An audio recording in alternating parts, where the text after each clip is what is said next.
বাংলাদেশ জাতীয়তাবাদী ছাত্রদল সব সময় সাধারণ শিক্ষার্থীদের তথা বাংলাদেশের স্বাধীনতা ও সার্বভৌমত্বের প্রশ্নে বাংলাদেশের যে কোনো যৌক্তিক দাবির পক্ষে সব সময় আপোষহীন। সেই জাতীয়তাবাদের শক্তিকে রুখে দেওয়ার জন্য এমন কোন শক্তি নেই বাংলাদেশের মাটিতে জন্ম নিয়েছে। প্রিয় সহযোদ্ধা বন্ধুগণ, বিগত ৫ আগস্ট পরবর্তী সময়ে আজকে যেখানে দাঁড়িয়ে আমি বক্তব্য দিচ্ছি, এই রাজু ভাস্কর্যের পাদদেশে দাঁড়িয়ে নামে বেনামে বিভিন্ন গুপ্ত সংগঠন একের পর এক মব কালচার তৈরি করে সাধারণ শিক্ষার্থীদের বিভ্রান্ত করেছে। সেই ধারাবাহিকতা তারা এখনো অব্যাহত রেখেছে। প্রিয় সহযোদ্ধা বন্ধুগণ, বিগত ২রা জানুয়ারি আপনারা দেখেছেন সিন্ডিকেট সভাকে কেন্দ্র করে এক প্রকার অসাধু ছাত্র, এক প্রকার ওই স্বৈরাচারের দোসর, ওই ১৯৭১ সালের পরাজিত শক্তি এবং ২৪-এর গণ অভ্যুত্থানের পরাজক শক্তি মিলে অপপ্রচার চালিয়ে বাংলাদেশের সবচেয়ে জনপ্রিয় ছাত্র সংগঠন, বাংলাদেশের সাধারণ শিক্ষার্থীদের আইকনিক ছাত্র সংগঠন, বাংলাদেশের সাধারণ শিক্ষার্থীদের আবেগ অনুভূতির শেষ আশ্রয়স্থল বাংলাদেশ জাতীয়তাবাদী ছাত্র দলের ভূমিকাকে প্রশ্নবিদ্ধ করার জন্য রাতের আধারে একটি মব ক্রিয়েট করে বাংলাদেশের সর্বোচ্চ বিদ্যাপীঠ ঢাকা বিশ্ববিদ্যালয় ক্যাম্পাসে আমাদের নামে অপপ্রচারে লিপ্ত হয়েছে। কিন্তু আমরা কি দেখলাম? আমাদের মাননীয় প্রক্টর মহোদয় ইতিমধ্যেই তিনি তার বক্তব্য করেছেন, বলেছেন যে হেনস্থার মতো কোনো ঘটনা ঘটেনি। প্রিয় সহযোদ্ধা বন্ধুগণ, আমি ভিসি মহোদয়কে উদ্দেশ্য করে বলে দিতে চাই, আমি প্রক্টর মহোদয়কে উদ্দেশ্য করে বলে দিতে চাই, প্রিয় শিক্ষক মহোদয়গণ, আপনাদের উদ্দেশ্য যদি ভালো থাকে, আপনারা যদি বাংলাদেশের সর্বোচ্চ শিক্ষা প্রতিষ্ঠানটি স্বাধীন চেতাভাবে মুক্ত বুদ্ধির চর্চা হোক, বাংলাদেশের সর্বোচ্চ শিক্ষা প্রতিষ্ঠানটিতে সাধারণ শিক্ষার্থীরা গণতান্ত্রিক উপায়ে তাদের যৌক্তিক মতামত প্রস্তুত করুক, জ্ঞাপন করুক, তা যদি চান, তা যদি আপনাদের লক্ষ্য উদ্দেশ্য হয়, বাংলাদেশ জাতীয়তাবাদী ছাত্র দল আপনাদের সর্বোচ্চ সহযোগিতা করবে।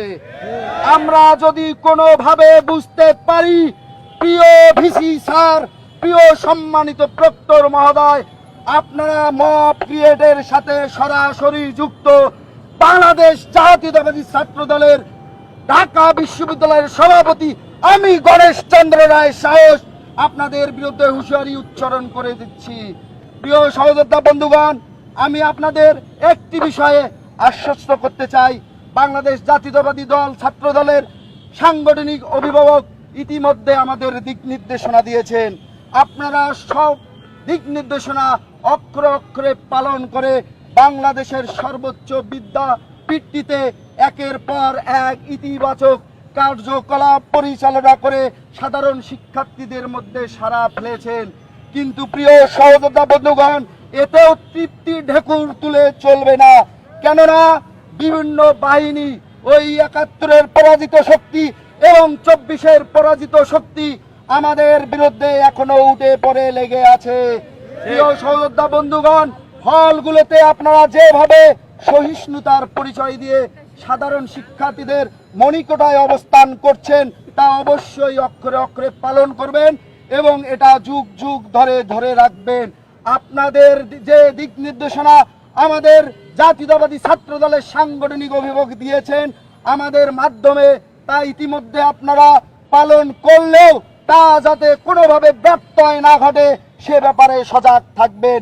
প্রিয় সহযোদ্ধা বন্ধুগণ, আমি আমাদের এই তাৎক্ষণিক বিক্ষোভ পরবর্তী সমাবেশে একই সাথে ওই গণ অধিকার পরিষদের হামলার শিকার ফারুক আহসানের সুস্বাস্থ্য ও দীর্ঘায়ু কামনা করছি এবং একই সাথে আমি এখানে সংবাদপত্রের বিভিন্ন বন্ধুরা আছেন, আপনাদের অনুরোধ করে বলতে চাই, প্রিয় সহযোদ্ধা বন্ধুগণ এবং প্রিয় সাংবাদিক ভাইয়েরা, যে কোনো একটি ঘটনার অবতারণা হলে, যে কোনো একটি ঘটনা ঘটলে একটু সময় নিয়ে আপনারা তার সত্যতা যাচাই করে বস্তুনিষ্ঠ সাংবাদিকতা করবেন। আমার রিকোয়েস্ট, আমি বিশ্বাস করি ৫ আগস্ট পরবর্তী সময়ে বাংলাদেশে বস্তুনিষ্ঠ সাংবাদিকতার একটি পরিবেশ তৈরি হয়েছে। প্রিয় সহযোদ্ধা বন্ধুগণ, আপনারা কনসার্ন হয়েছেন বলেই আজকে একটি সংবাদপত্রে আমাদের নামে যে অপপ্রচার ছড়িয়ে পড়েছিল তারা আমরা ট্যাকেল দিয়ে সাধারণ শিক্ষার্থীদের বোঝাতে সক্ষম হয়েছি। আমরা বিশ্বাস করি সংবাদপত্রের প্রতিটি ভাই এবং বোনেরা আমাদের ঐকান্তিক সহযোগিতা করবেন। আপনাদের সহযোগিতা পেলে আমরা বাংলাদেশের সকল ক্যাম্পাসে বাংলাদেশের সবচেয়ে জনপ্রিয় ছাত্র সংগঠন, বাংলাদেশের সাধারণ শিক্ষার্থীদের হৃদয়ের স্পন্দন বাংলাদেশ জাতীয়তাবাদী ছাত্র দলের কার্যক্রম এমনভাবে পরিচালনা করব যেখানে সাধারণ শিক্ষার্থীরা রাস্তাঘাটে, পথে, প্রান্তরে, ক্লাসে, শ্রেণীকক্ষে সবখানে দেখে আমাদের বাহবা দিতে বাধ্য হবেন। প্রিয় সহযোদ্ধা বন্ধুগণ, আমি আরেকটি কথা বলে দিতে চাই। আজকে রাজু ভাস্কর্যের পাদদেশে দাঁড়িয়ে আমরা তাৎক্ষণিক একজন আহত ব্যক্তির হামলার প্রতিবাদ এবং নিন্দা জানাচ্ছি। এই ঘটনাটি যদি কোনোভাবে ওই গুপ্ত বাহিনীর পক্ষে যেত তাহলে এতক্ষণে মুহুর্মুহু মিছিল করে, ঝটিকা মিছিল করে বাংলাদেশের ক্যাম্পাসে, বাংলাদেশের সর্বোচ্চ বিদ্যাপীঠ ঢাকা বিশ্ববিদ্যালয়ের ক্যাম্পাসে সাধারণ শিক্ষার্থী সহ সাধারণ মানুষদেরকে বিভ্রান্ত করে ফেলত।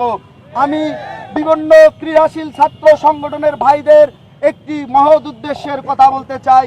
আপনারা আমাদের ভাই, আপনারা আমরা সবাই মিলে বাংলাদেশকে কিভাবে বিশ্বের দরবারে এগিয়ে নেওয়া যায়, বাংলাদেশকে কিভাবে একটি প্রকৃত জনগণের সরকার প্রতিষ্ঠিত করা যায়, জনগণের নির্বাচিত সরকার প্রতিষ্ঠিত করা যায়, আপনারা আমরা সবাই মিলে সেই বিষয়ে সোচ্চার হব।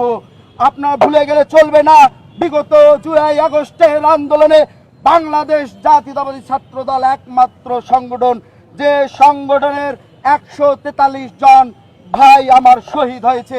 তারপর বাংলাদেশ জাতীয়তাবাদী ছাত্র দল 5 আগস্ট পরবর্তী সময়ে কিছুদিন আমরা ক্রেডিট নিইনি। আমরা মনে করেছি এদেশের আপামর জনতা সবাই মিলে মিশে হাতে হাত, কাঁধে কাঁধ মিলিয়ে আজকে রাজপথে নেমে এসেছিল বলেই ফ্যাসিস্ট হাসিনা ওয়াজেদের 15.5 বছরের ক্ষমতার মসনদ ভেঙে দুমড়ে গেছে। প্রিয় সহযোদ্ধা বন্ধুগণ, কিন্তু যখন কিছু কুচক্রিময়ল ওই ফ্যাসিস্ট হাসিনা ওয়াজেদের দোসররা আমাদের অবদানকে অস্বীকার করে একক কৃতিত্ব নেয়ার জন্য উঠে পড়ে লেগেছে, ঠিক তখনই বাংলাদেশ জাতীয়তাবাদী ছাত্র দল তার শহীদদের নামের তালিকা সামনের থেকে প্রকাশ করেছে।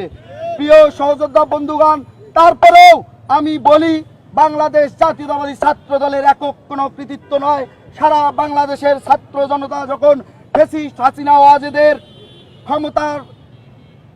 ক্ষমতার হামলা, মামলা, নির্যাতন, নিপীড়নে পিষ্ট হয়ে মাঠে নেমেছিল, তখনই কেবল এই 5 আগস্টের সেই স্বৈরাচার বিরোধী আন্দোলন সফল হয়েছিল।